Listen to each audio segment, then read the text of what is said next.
نبی پاک صلی اللہ علیہ وآلہ وسلم نے ارشاد فرمایا ہے کہ جس نے رمضان المبارک کی سب سے پہلے خوشخبری دی اس پر جنت واجب ہو جاتی ہے، جہنم حرام ہو جاتی ہے۔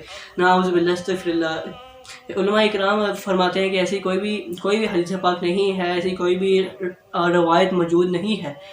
میں اپنی مثال آپ کو دیتا ہوں کہ اگر میرے پاس میتھ کا پیپر آ گیا ہے اور وہ مجھے پتا ہے کہ 2+2=4 ہوتا ہے، مگر پھر بھی میں کیلکولیٹر پر 2+2 لکھتا ہوں تاکہ یار کنفرم ہو جائے، مگر جب اسلامی بات آتی ہے، جب اسلامی پوائنٹ آف ویو پر بات آتی ہے تو کوئی بھی بات ہمارے سامنے آ جاتی ہے اور وہ لکھا ہوتا ہے کہ نبی پاک صلی اللہ علیہ وآلہ وسلم کی حدیث مبارکہ ہے، جیسے یہ بات آج کل بہت زیادہ عام ہے، تو ہم لوگ بالکل بھی یہ نہیں کرتے کہ یار ہم دیکھ لیں کہ واقعی نبی پاک کی حدیث مبارکہ ہے بھی یا نہیں ہے، ہم سرچ کر لیں، مگر نہیں کرتے۔ ہم 300 کے لائک سے اس ویڈیو پر، استغفر اللہ۔ اور نبی پاک صلی اللہ علیہ وآلہ وسلم ارشاد فرماتے ہیں کہ جس شخص نے میری طرف وہ بات منسوخ کی جو میں نے نہیں کہی تو وہ اپنا ٹھکانہ جہنم میں بنا لے، استغفر اللہ۔